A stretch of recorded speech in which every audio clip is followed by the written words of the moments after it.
When Sandra and I hit our 7th year together, a close male friend suddenly appeared in her life.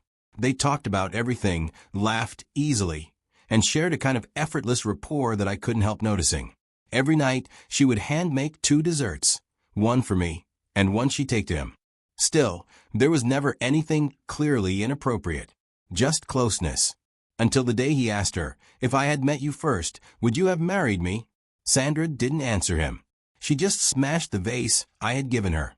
And today, she had been lost in her own thoughts, drifting through the house like her mind was somewhere else. She tried speaking several times, but swallowed her words each time. Eventually, I broke the silence. "Did something happen?" She frowned a little, as if weighing her words, then said gently, almost cautiously, "Lily's husband is on a business trip. She's home alone and scared. She wants me to stay with her tonight. But your arm is seriously injured, and I'm worried about leaving you alone. Maybe I should ask her to find another girlfriend instead." Her voice sounded sincere, half worried, half caring. And while she talked, I just watched her. Her eyes were clear, steady, not hiding anything, looking straight into mine without flinching. After a small pause, she finally asked, soft as a whisper, "What's wrong?" I shook my head. "Nothing. You can go." "What about you?" "Being alone. I'll ask my mom to come over and help me." I'd recently been in a minor car accident and ended up with a broken arm. Sandra had been terrified. She cried outside the operating room while I was in surgery. Whether in the hospital or at home, she cared for me obsessively, almost 24 hours a day. At night, when the pain wouldn't let me sleep, she'd sit beside me, crying softly. Sometimes she'd rub my other hand with her cheek. Sometimes she'd wipe sweat from my forehead with a towel. I saw everything she did, and I worried she'd collapse from exhaustion. I told her she needed to rest. But she said, "How can I sleep when you're like this? What if something happens and I don't know? I'd have nightmares. Your hand is for designing houses. If anything happened to it, I'd regret it for the rest of my life." Then she pouted and added, "Don't you want me to stay with you?" During the day, even if she had to leave for work, she waited until my mom arrived before heading out. She'd repeat every instruction to her, again and again, until my mom laughed and said, "He's my own son. How could I possibly neglect him?" But today, Sandra hesitated for only 2 seconds before nodding. "Take care of yourself. I'll come back as soon as I can. Call me immediately if anything happens. Don't make me worry." She packed just a quick change of clothes and rushed out. I didn't move from where I sat. When she glanced back, I even forced a smile and waved. After the door shut, I still didn't move, but my stiff back finally relaxed. Sandra had been acting strange. From beginning to end, she was acting strange. But I didn't say anything. I didn't ask anything, because I already knew where she was going and who she was going to meet. For the longest time, I didn't even know the man's first name, only that his surname was Ito, and Sandra called him Manager Ito. The first time I saw him was a year ago. I was waiting for Sandra at a new cafe downstairs from her company. I didn't tell her I was there. I planned to call her around noon. But she suddenly walked in. The lazy receptionist straightened immediately. Sandra flashed him a bright smile. He nodded back. The understanding between them was effortless, silent. I've always believed that this kind of understanding between a man and a woman is dangerous. It makes people think they're meant for each other. But back then, the uneasy feeling passed in a flash, and I didn't dwell on it. Sandra eventually spotted me and looked surprised. "Why are you here?" "Waiting to have lunch with you." "Why didn't you call me?" "I didn't want to interrupt your work." "Why did you come down?" She pouted. "Work stuff, it was annoying, so I came down to take a walk and get a coffee." "Oh, and the cookies here are delicious. You should try them." Then she raised her hand and called, "Manager Ito, another plate of cookies." He looked a little puzzled until she introduced us with a smile. "My husband." They were both calm. Too calm. He greeted me politely and even waived our bill. Sandra loved their coffee, and after trying it, her company started ordering their afternoon tea from the cafe. Over time, she and Ito became familiar with each other. I thought it was just a shopkeeper and customer relationship. I didn't know those cookies Sandra adored weren't even on the menu. I didn't know Ito would one day message her. If I had met you first, would you have married me? That night, Sandra texted me at 10 p.m. She said she had eaten hot pot with Lily and was about to sleep. She said she was exhausted and didn't want a video call. She told me to take care of myself. I texted back, telling her I was fine. At the cafe, I asked a server, "Where's Manager Ito? Why isn't he here today?" The young girl smiled and answered casually, "Oh, he left earlier. Today's our boss's birthday. He must be on a date with his girlfriend." He went downstairs holding a huge bouquet of roses. So romantic. I nodded, grabbed a coffee to go, and walked out. This city is huge. Finding two people in it isn't easy. But Sandra once bought me a smartwatch, expensive, accurate, with heart and pulse monitoring and precise GPS. I had slipped it into her handbag before she left. She'd bought it for me last year. When others wore matching bracelets, she gave me a smartwatch. "This way, I can always know where you are. I want to check on you, will you let me?" she'd said playfully. But I knew she cared more about monitoring my health than tracking my location. I had fainted from overwork once, and it scared her. I accepted her concern happily. Now, that same smartwatch had been stationary on the 12th floor of a hotel for 3 hours. I didn't rush. My arm hurt, so I took a painkiller and a melatonin. I lay on my bed with white noise playing, but I still couldn't sleep. Just like that night over a month ago, the first time I checked Sandra's phone. She had been emotionally unstable that day. She cut her hand while peeling an apple for me, spilled water everywhere while pouring it, then suddenly snapped, knocking everything off the table in one frantic sweep, including the vase I had customized for her for our anniversary. I didn't say a word. Once she calmed down and saw the mess, regret washed over her face. She turned to me like she wanted to speak, but in the end she stayed quiet and cleaned everything quietly. Later, I woke up alone. The living room light was dim. Sandra had drunk several glasses of red wine. She lay slumped on the sofa, her long hair spilling over the edge, her face streaked with tears that soaked the cushion. My chest felt heavy, slow, dying. With a deadened heart, I unlocked her phone. The chat with Ito was open. He had sent one message earlier that day. "If I had met you first, would you have married me?" She didn't reply. Not a single word. But that night, in that moment, I felt something inside me die. At 6 a.m., I arrived at the hotel with my ID. I placed everything on the front desk. "Sandra is my wife. I need to know which room she booked. If you refuse, I'll call the police." I didn't have the strength to argue. I was mentally and physically exhausted. The receptionist stared at me for a long moment, surprise, hesitation, then pity passing across her face. "Please wait. I'll check right away."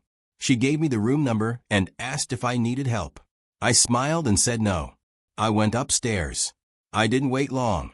Only about 40 minutes before the door opened. Makoto stood there holding the doorknob, looking defeated.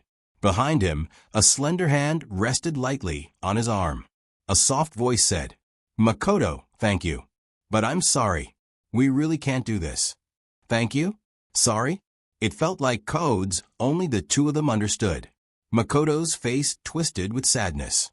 "Sandra, Then he noticed me. "Alex." The air froze. Sandra's hand jerked back from his arm like she'd been burned. But she didn't step forward. She didn't move past him.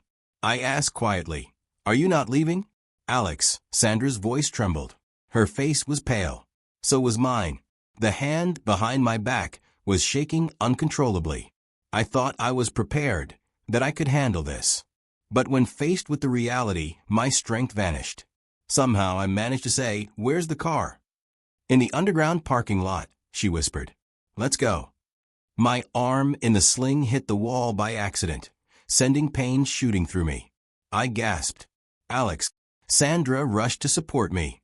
"Don't touch me," I growled. But she didn't let go. She lowered her head and held me anyway.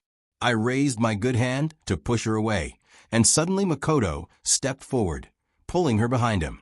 "What are you going to do?" he demanded. I laughed bitterly. "Do what? What do you think I'm going to do? Hit her?" He stood tall, like some righteous protector. I won't let you touch her. I nodded. Fine. Then keep her. Just make sure she divorces me first. Sandra yanked her arm out of his grip and shouted, Alex, let's go home. Makoto looked pained. I'm just trying to help you. Sandra stepped back. Makoto, I have nothing to do with you. I don't need your help. She didn't even look at him again. Her eyes stayed on me. Alex, let's go home. Alex, I can explain, she said desperately. Yesterday was Makoto's birthday. He doesn't have friends here, so he wanted me to keep him company. I only spent his birthday with him. Nothing happened between us. It was wrong of me to lie to you. I'm sorry. I was scared you'd get angry and overthink. I was wrong. If you mind, I won't see him again. He's just a friend. Alex, please don't ignore me. Say something, please. Don't scare me. Since we came home, Sandra hasn't stopped talking. Explanations, apologies, self-reproach. All of it spilled out of her. I wanted to say something too. I really did. But it felt like someone had stuffed cotton down my throat. No matter how hard I tried, not a single word came out. I didn't even know where to begin or what I was supposed to say. Eventually, I forced the words out, one by one. Sandra, let's get a divorce. She trembled so hard it looked painful. Her fingers twisted around the hem of her shirt. Her eyes squeezed shut as if she were trying to hold herself together. When she opened them again, I could see her desperately trying to push back everything she felt. She spoke in a broken voice. Nothing happened between us. We just drank and talked. Alex, don't do this, okay? I know you're angry. I was wrong. I shouldn't have gone out with him. But please believe me, I didn't do anything that betrays you. Betray me. What does that even mean anymore? I stayed calm, almost disturbingly so. You probably hugged, right? Maybe even kissed. You smell like smoke, and here, I pointed at her lips. A bite mark. Sandra froze. Her lips pressed tightly together. I felt something heavy sink inside me. How far does it have to go? I asked quietly. Do I need to walk in on you, in bed together? You stayed in that room all night. Sandra, how do you expect me to believe you? How am I supposed to trust you after this? Her head dropped, her whole posture collapsing. She closed her eyes, eyelashes trembling, voice cracking as she whispered, Alex, I was wrong. I don't know what came over me. I completely lost my mind. But I swear nothing more happened. Please, for the sake of our years together, give me another chance. Besides, I'm pregnant. We're going to have a baby. She grabbed my hand and placed it on her stomach. I froze, stared down at her stomach. Just confusion. A moment of complete confusion. Then I pulled my hand back. What did you say? I'm pregnant. When did you find out? Sandra didn't answer. Her hand curled tightly, knuckles white. I clenched my jaw so hard it hurt. Something inside me twisted, desperate and wild. With a hoarse, shaking voice, I asked, You knew, but didn't tell me? You knew and still spent the night with Makoto? Sandra, what are you thinking? You don't want this baby, do you? Because of Makoto, right? My voice snapped. You bitch, how dare you? How dare you use this baby as a bargaining chip now? I stepped back. Divorce. Sandra, don't say another word. 7 years together. People joked about the 7-year itch. I laughed them off. We've only been married 3 years, I'd say. But everyone knew we'd been together for 7 in total. Maybe it's time for a baby, they tease. What they didn't know was we hadn't used contraception from the beginning. Not once. And Sandra had been so anxious about it. We both had tests done. All my numbers were normal. The problem was with her. To protect her. Whenever anyone asked why we didn't have kids yet, I would joke. I'm not done enjoying it being just the two of us. No one's taking Sandra away from me. We both wanted a child so badly. I always imagined that if she ever told me she was pregnant, we'd both cry from joy. But she didn't tell me. She got pregnant. She went for checkups. And she didn't tell me. I didn't need to think deeply to understand why. She hesitated. Hesitated about keeping the baby. Why? Because of Makoto. Because another man appeared in her life, and she wasn't even sure she wanted a child with me anymore. ridiculous, pathetic. A humiliation so sharp it made my vision blur. A wave of emotion surged through me so violently I couldn't breathe. I ran to the bathroom and vomited until my stomach twisted in knots. It felt like my organs had rearranged themselves. Sandra pounded on the door, voice cracking, as she begged me to open it. She begged me to come out. She begged me not to joke about my health. But I sat there on the cold floor, hair messy, shirt damp, feeling like the most failed man alive. I wanted to end everything with whatever dignity I had left. But that dignity had already been crushed the moment she began to waver. That night, I slept in the guest room. Maybe exhaustion finally caught up to me, because I fell asleep fast. When I woke up the next morning, Sandra had already made a full breakfast. When I walked out, she stood there forcing a smile. She looked awful, eyes red, lips pale.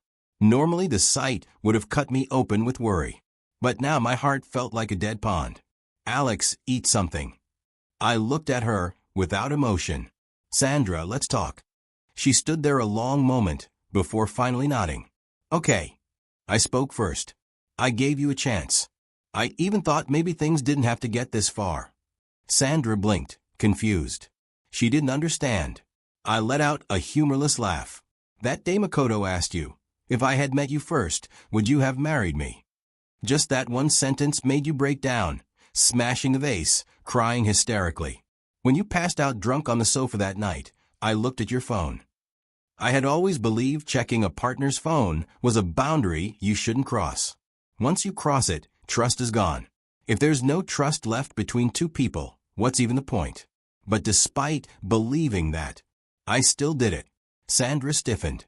She stepped back involuntarily, clutching her shirt, her eyes pleading. I didn't reply to him, she whispered. I rubbed my eyes, exhausted to my bones. Yes, you didn't reply. But silence is an answer too. A heavy silence filled the room. Sandra tried to speak several times before finally whispering. If you saw those messages, then you should know I never crossed any lines with him. I only saw him as a friend. When I felt down, I sometimes wanted to talk to someone. That's all it was. Alex, what will it take for you to believe me? A crushing sense of helplessness washed over me. How far does it have to go before it counts as cheating, Sandra? Your closeness, your understanding with him, it's like a guillotine hanging above my neck. Is it cheating when the blade falls? Or is it cheating the moment you hang it there? I exhaled shakily. I love you. We've been together 7 years. I remember everything you've done for me. How could you betray me for someone like him? But after I saw those messages, after I learned everything, how am I supposed to trust you again? Every time you leave my sight, I can't help thinking you're going to him. My voice broke. That's when I realized our relationship was buried long ago. And the final shovel of dirt was when you agreed to see Makoto one last time. To drink with him one last time. He said, maybe this way I can let go, Sandra. Please pity me. And you said, okay. That was the trigger. That was the moment everything ended. I inhaled deeply. Sandra, let's get a divorce. But Sandra refused. She said she would compromise in every way except divorce. She said she would only make desserts for me, eat lunch downstairs at my company, come home on time every day, never step into the cafe again. Watching her bustle around, trying so hard to please me, only made me feel sad. None of this should have happened in the first place. I've never believed in compensations after the damage is already done. Divorce. It's unbelievably hard. You only realize how hard when you're the one asking for it. If one person disagrees, you have to file a lawsuit. It takes at least a month before the first hearing. If neither side has a clear major fault, the first trial usually doesn't grant it. Then you wait 6 months and apply again. Will it go through the second time? Maybe. Perhaps. Who knows? It's torture. So I decided to move out. What are you doing? Where are you going? Sandra shouted, panic rising. I ignored her and kept packing my clothes into a suitcase. She snapped, started throwing my things around. What more do you want from me?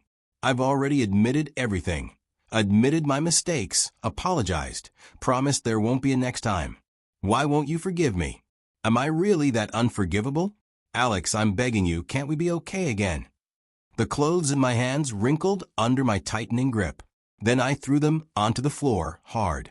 Sandra, I'm begging you to stop disgusting me. Sandra froze. She stumbled back, eyes red and terrified, one hand clutching her stomach, the other bracing against the doorframe. I won't divorce you. I'm pregnant. You can't divorce me. That was the last thing she said before she fainted. The doctor later warned it was a threatened miscarriage. If her symptoms worsened, she could lose the baby. He said it was caused by severe emotional upheaval and too much stress. Her parents rushed over. They scolded me relentlessly, questioning how I had been taking care of Sandra, asking if I was bullying her and causing her pressure. I was too tired, too mentally drained to say anything back. Sandra looked at them nervously and whispered, "Dad, Mom, stop it. Alex." I slowly raised my head and looked at the three of them standing in front of me. I want a divorce from Sandra. What did you say? I said I want a divorce from Sandra. You bastard, her dad yelled as he swung a punch toward my face. I caught his arm midair. Sandra screamed, wanting to intervene, but her mom held her back. You've spoiled him too much, her mom shouted at her. You're pregnant, and he wants a divorce. Does he have someone else outside? Sandra froze on the spot. I let out a cold laugh. Sandra, this marriage is over. Because of that commotion, everyone soon found out I wanted a divorce. At first my parents didn't understand, not until I told them the real reason. And after that, they went completely silent. Sandra's parents didn't come looking for me either. They must have learned the truth. Only Sandra persisted. During her hospital stay, she called me over and over again, but I never answered. Then she started calling my parents. At first, my parents' tone with her wasn't good. But as Sandra softened her voice, as she cried and repeatedly mentioned the child, my parents wavered. Maybe let it go. After all, Sandra is pregnant. Chapter 9. Yes, Sandra is pregnant. Everyone thinks that should be her get-out-of-jail-free card. But in reality, it's the last straw that broke me completely. I loved her so deeply. I looked forward to our child with all my heart. But what about her? She stabbed me in the back. The wound bled so deeply that the bone showed. To be betrayed by someone you love, it torments you every second. I hate her.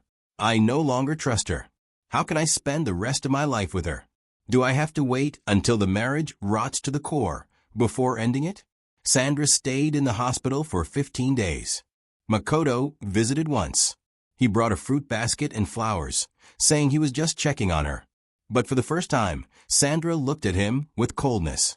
Leave. Don't come back. Makoto paused for a moment, then forced a smile. What do you mean? You're not answering my calls or messages. What? We can't even be friends anymore. Does Mr. Wong still misunderstand? I can go explain to him. Makoto. Sandra cut him off. Let's not contact each other anymore. I would never have known any of this. But Makoto came to tell me himself. He smoked, his face full of despair. I thought I could win her over. You just showed up a bit earlier than me. But now I've lost. I give up. She's yours. His self-pity made me laugh. Did Sandra send you? Makoto smirked. Her last request to me, of course I'll fulfill it. Really a deep love, without regret. I called Sandra. The moment she answered, she said softly, Alex, I can be discharged soon. You'll come pick me up, right? I said, abort it. What? The baby. Sandra broke down, crying uncontrollably. Do you hate me so much that you want to kill our child? Sandra, I said calmly, if you have this child, and someday they ask why their parents divorced, what will you tell them? Yes, whether during her pregnancy or breastfeeding. Legally, I can't divorce her even if I file a lawsuit. But those periods will pass. And I will divorce her.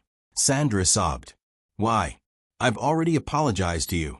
I've humbled myself, begged you in tears. What more do you want? Just for one mistake, do I deserve a death sentence? Can't you give me one chance, Alex? Is your heart made of stone? And for the first time, she hung up on me. She said, I won't abort the baby. And I won't divorce you. Chapter 11. Sandra was discharged from the hospital. She went home, but didn't contact me. Her mother, however, called me repeatedly. At first she was gentle. Then her tone turned angry, even ashamed. "Alex, you're a man. Can't you be more forgiving? Sandra just had a male friend. Nothing actually happened. Do you really have to be so unforgiving?" How ugly. I had already prepared for worse. But then came the news that Sandra's mother was hospitalized. What happened? I asked a friend. He shook his head. Not sure. Seems she fought with Sandra's dad. No one knows the details. How is she now?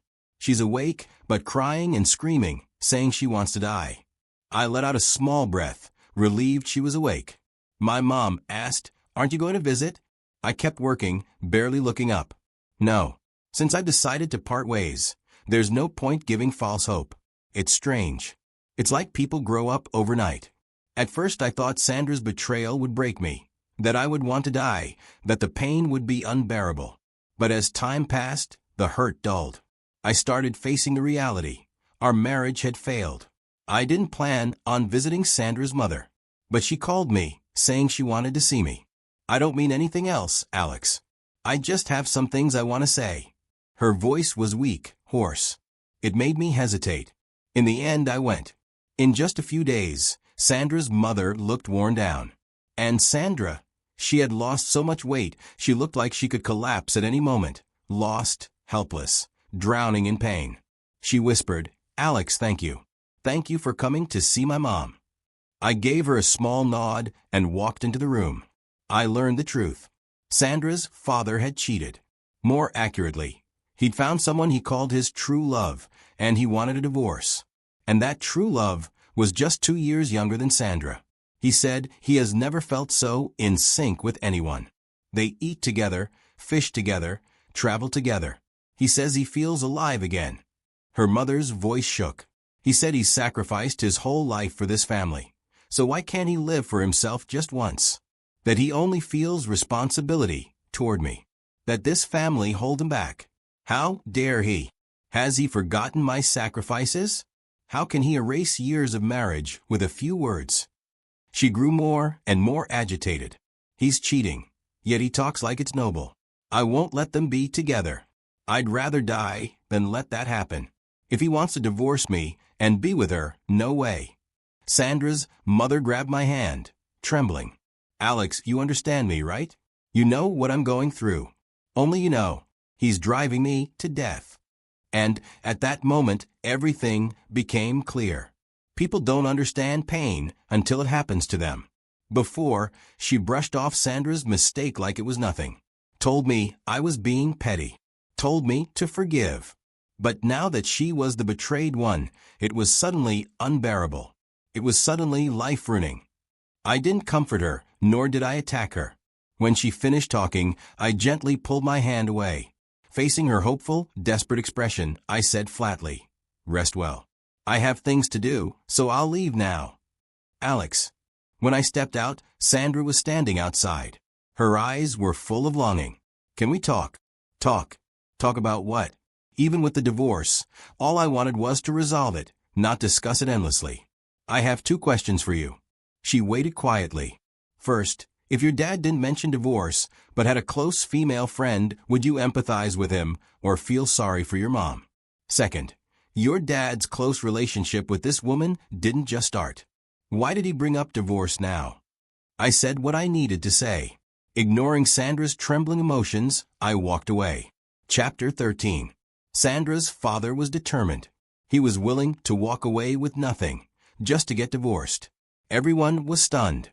Sandra had always lived under the label of coming from a loving family, with a good background.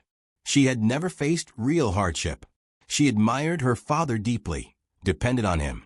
She always said she wanted to marry someone like him. As for her mother, gentle and calm, Sandra wanted to be that kind of woman. After graduating, she used her family's connections to enter a company. Now she's a mid-level manager. She's never faced serious struggles. The only real turmoil in her life was our divorce. And I understood Sandra. She knew she was wrong, but she didn't think she was that wrong. She admitted her mistake, thinking that should be enough. What's the big deal? That was her attitude. But her father's betrayal woke her up. She didn't contact me for days. But she often came near my neighborhood. Her car would be parked there for hours. Until one day, she called out to me. We sat on a bench beside the road. After a long silence, Sandra finally spoke. I've thought a lot about the questions you asked me. Later I asked him why he wanted a divorce now. He said it was because my mom's attitude made him feel that having a close female friend was acceptable. He also thought I could understand him falling for someone else and wouldn't blame him, because I did the same. Since that was the case, he thought we wouldn't mind if he asked for a divorce. As she said this, her hands trembled. So did her voice. I went to see that girl, trying to persuade her to leave my dad. But she said, Sandra swallowed. She said, don't you have a close male friend too? You didn't even want to have a baby because of him. The only difference is you weren't brave enough. In that regard, you should learn from your dad. How could he do that? They were in love all this time, and the day before he asked for a divorce, he hugged my mom before leaving. Sandra buried her face in her hands and cried for her father's betrayal of their marriage and family. But her tears didn't stir pity in me. Alex, do you hate me that much? My hand tightened on the bench, a thorn pricking my finger. I remembered every unpleasant moment. At first, I was sad. Discovering you had such a close male friend, I was very sad. Later, when he confessed and you didn't respond, I was confused. I thought, at least you hadn't betrayed me, right? But you didn't cut ties. You continued to do those things that made me suffer, until the night you agreed to meet him. I suddenly felt relieved. They say the person involved is always the last to understand. You didn't respond to his confession not because you didn't want to, but because you couldn't. So you broke down, felt miserable, and cried. Even knowing he had feelings for you, you didn't keep your distance, because you couldn't let go. You agreed to drink with him because you had other thoughts. What stopped you? Probably your last shred of moral decency. Sandra, when I realized you liked him, I hated you.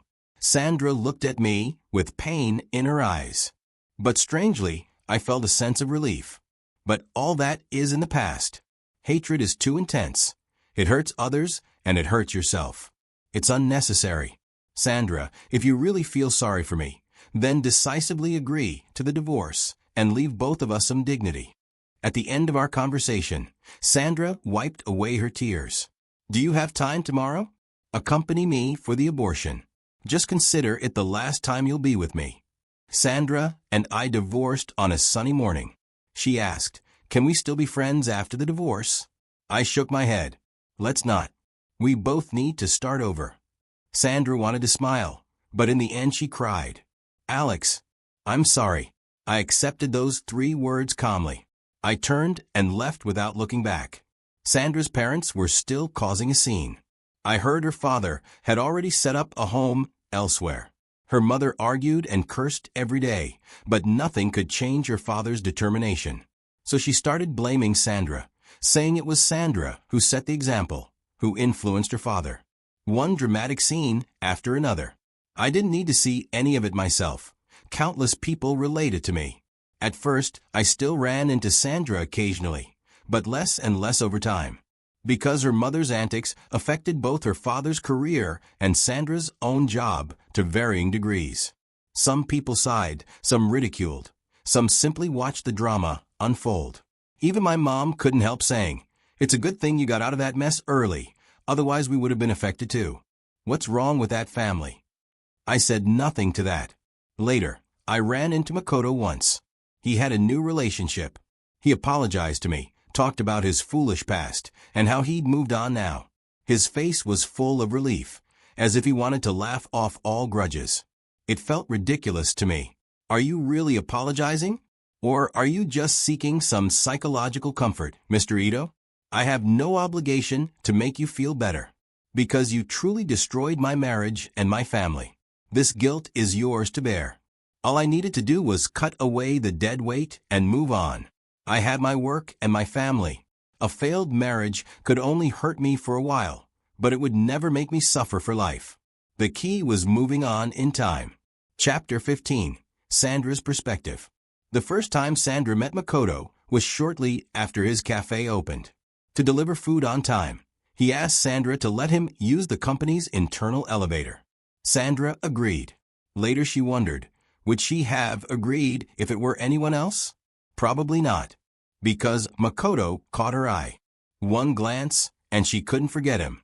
The second time they met, Makoto thanked her by buying her a cup of coffee. So Sandra told her boss to get an extra card for her husband. And Makoto gave her a special cookie he made with his secret recipe. This back and forth led to Sandra and Makoto becoming familiar. Her company's afternoon tea orders went to Makoto. She exchanged contact information with him. Once she went hiking and ran into Makoto, who also enjoyed hiking. Sandra felt a long-lost sense of ease. Makoto said, "Shall we hike together from now on?"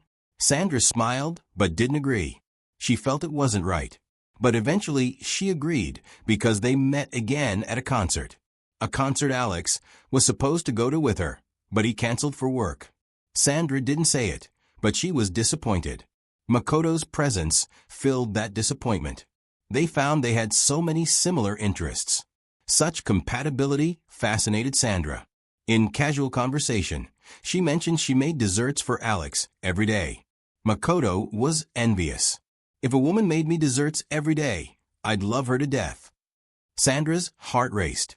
"Shall I make some for you?" "Really?" "Of course." Sandra thought it was harmless, just making one extra portion. Later, on Valentine's Day, Makoto said, "Being single for so long, I can't stand the smell of love. An employee named Xiao Li received 13 pieces of matcha chocolate today. I'm so jealous. Makes me want to fall in love." Without thinking, Sandra responded, "Do you have to be in love to receive chocolates? I'll give you some." Sandra didn't think deeply. At that moment, was she hoping Makoto wouldn't fall in love? Did Sandra like Makoto? She probably did. But whether that liking was related to love, Sandra hadn't thought about it. But she knew Makoto's liking was absolutely related to love. How could she not know? Women are sensitive to these things. But she didn't want Makoto to say it. She couldn't give him what he wanted and didn't want to. She had a happy family and a loving husband. To her, Makoto could only be a friend. But Makoto confessed in the end. This pained Sandra immensely, so much that she didn't even want to see Alex. Alex's existence felt like an obstacle. Sandra didn't respond to Makoto. Makoto pretended he hadn't asked. They continued their previous interactions, but with differences: Makoto's increasingly intimate gestures, Sandra's hesitation about having the baby. Sandra was pregnant half a month after Makoto asked that question. She should have been happy, should have told Alex immediately. But she didn't. She sat in the car for an hour, tore up the diagnosis, and went to meet Makoto for karaoke. Sandra was confused. Thinking and thinking. The baby, Alex, Makoto. She needed time. That night she lost control. They hugged and kissed. Makoto unbuttoned her clothes, just short of the final step. Sandra pushed him away. "No," she said, "not now." She hadn't decided yet. She was married. She was pregnant. She needed more time. But she didn't know she was out of time. Because Alex found out. When Sandra opened the door and saw Alex, her heart sank. At first Sandra didn't think it was serious. Or rather, she deliberately deceived herself. She just made a friend she got along well with. She didn't cheat, didn't betray Alex. Alex could be angry, upset. She would apologize. But divorce? That was too much. Since Alex found out, Sandra's emotions were tight, constantly jumping between guilt and irritation. When Alex was sad and hurt, she felt guilty. But when he kept mentioning divorce, she got irritated. She had just made a mistake not serious enough to be unforgivable. Why couldn't he forgive her once? Sandra didn't understand until her dad asked for a divorce. During that time, Sandra was in a bad mood. Her mom would complain with her, complaining that Alex was immature, unforgiving. It wasn't a big deal, but he made it seem like the sky was falling. Life isn't a novel or a fantasy. It can't always be perfect. Every family has its problems. No one is completely clean. To get through life, Sometimes you have to turn a blind eye. This was said at the dinner table. Her dad thought for a moment, then asked, "So you think this isn't a big deal?" Her mom didn't find it strange. "Of course not. What's the big deal? That's how the world is now. That's how the world is now." So her dad said, "I fell in love with someone else. Let's divorce. I'll leave with nothing." Her dad had been with that girl for 2 years and had to call her a girl because she was 2 years younger than Sandra. Her dad said it was the first time he liked someone this much. "I've sacrificed so much for family and career. Can't I live for myself once?" Listening to her dad talk about the relationship, Sandra felt slapped in the face. How similar. Her dad and that girl. She and Makoto. How similar. She felt stripped naked in public, humiliated, pained, ashamed. But she couldn't run away because her mom fainted. Alex's 2 questions were a wake-up call.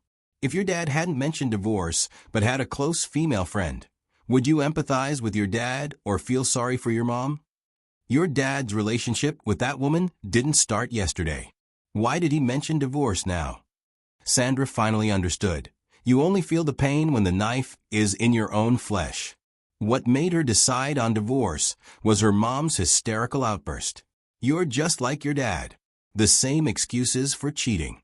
Disgusting. Alex said, "Can you stop disgusting me?" He said, "At least your dad admits he fell for someone else. You don't even dare admit it. Sandra, you're worse than your dad." Sandra trembled, crying bitterly. "No, it's not like that, but..." Didn't she hate her dad? She did. She didn't understand. She didn't even want to speak to him. She thought, does Alex hate her like that too? Sandra got scared. From that moment, she finally began to regret.